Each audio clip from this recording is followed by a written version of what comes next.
Ndarja nga jeta është pjesë e jetës, e pjesë e jetës janë dhe kujtimet që lën personat që ikin nga kjo botë. Një prej emrave që kur nuk do të harohet, një prej emrave që është ngolitur thellë në mendjen dhe në shpirtin e shqiptarëve është padyshim gazetarja e cila u nda në moshën fare të re, vetëm 31 vjeçe, para 8 vitesh, Adela Xhamani. E njohur për pjesëmarrjen e saj të bujshme, e njohur për lidhjen e saj të bujshme, por më së shumti e njohur për atë që la pas, një shpirt të çiltër, një vajzë, një grua që luftoi për jetën e saj, që theu shumë barriera e një mentaliteti të kalbur ku aso kohe dhe ende në ditën e sotme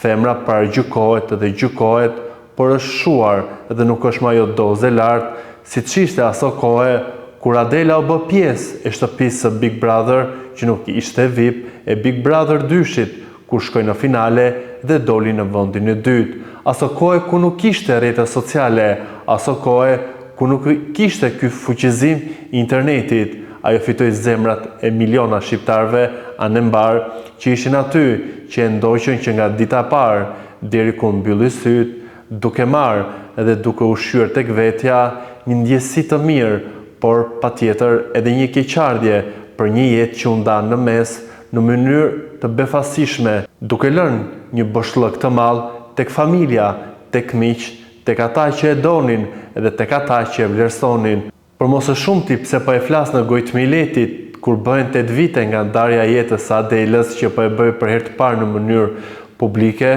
Adelën e kam njohur që përpara se të bënte banore në Big Brother Albania 2-shi. E kam njohur pasi vim nga njëta vendlindje,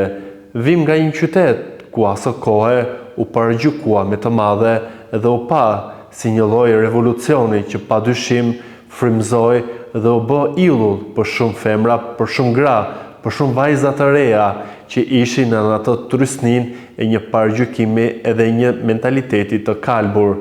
Adela do të jetojë përjetësisht në kujtimet dhe në zemrat e në shpirtin e atyre që e deshën vërtet, në zemrat dhe në shpirtin e atyre që kishin vend për një vajzë që nuk e bërtiti kur atë që bëri, e një vajze që kur nuk u ankua për pozicionet që nuk ju dhanë, për atë mungesën e një lloj mbështetje mediatike që nuk u dha kur, edhe ashtu me modestinë e saj pranoi të bënte edhe punë si gazetare dhe jo të ishte ajo që i takonte të ishte një yll i ekranit. Është një fatkeqësi e madhe që nuk do të harrohet lehtë se si një nga figurat që bëri revolucion, se si një nga figurat që frymëzoi dhe u bë një personazh shumë i dashur nga publiku, nuk e mori atë që i takonte që të ishte një yll i ekranit. Padyshim ajo kishte emisionet e saja, kishte pjesëmarrjet e saj televizive, por nuk e kishte atë që sot fare lehtë e marrin personazhet që dalin nga formati i Big Brotherit.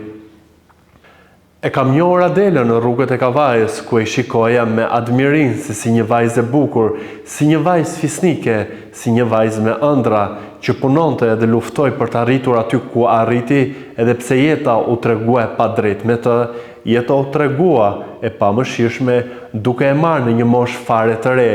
por Adela ka lënë pas një leksion shumë të vyeshëm dhe një leksion shumë të fortë që ende vlen në ditët e sotme. Ajo la pas një mesazh të vyer, një figure se si u fut në mendjen, në shpirtin, në zemrat, në familjen e çdo shqiptari, u përqafua, u dashurua dhe të gjithë u lidhen me të dhe të gjithë ju ka dhëmbur ikja parakoshme nga jeta e Adelës. Një nga miqtë e saj më të mirë është padyshim Eraldo Rexha, që e kujton miken e zemrës në çdo përvjetor të ndarjes nga jeta, e kujton duke sjellë kujtimet më të bukura që Adela la pas. Ka qenë një nga ikjet më të trishta, ka qenë një nga largimet e parakoshme të një figure shumë të dashur publike që la pas një trishtim jo vetëm tek ata që e deshën, por edhe tek ata që i kishin dëgjuar më së paku një herë emrin, por kam dyshimet e mia që nuk ka njeri të mos e ketë njohur se kush ishte Adela Xhamani. Jetojmë në një kohë ku ritmi i jetës është shumë i shpejtë dhe nganjëherë harrojmë ata që kanë ikur, harrojmë çfarë kanë lënë pas ata që janë ndarë nga kjo jetë, por më kryesorja harrojmë edhe mesazhet e bukura dhe të gjithë shpirtin luftarak që kanë treguar personazhet që janë ndarë nga jeta në mënyrë të parakohshme. Edhe në këtë gojtmi letit është pikërisht kjo që dua të jap thelbi i një personazhi që kur nuk u ankua, që shkoi tek çdo audiencë, tek çdo grup mosh, me cilëtërsinë, me shpirtin e saj fisnik, edhe me një lloj, le të themi, naiviteti i një fëmije që nuk kishte mësuar se çka ishte jeta, edhe pse Adela u ballafaqua me një realitet të egër mediatik, me një realitet të opinionit të vrazh, por arriti që t'ja dilte duke u kthyer një nga personazhet e Big Brother që nuk do të harrohet kurrë dhe e bëri historinë e saj, edhe pse jeta u tregua e padrejtë.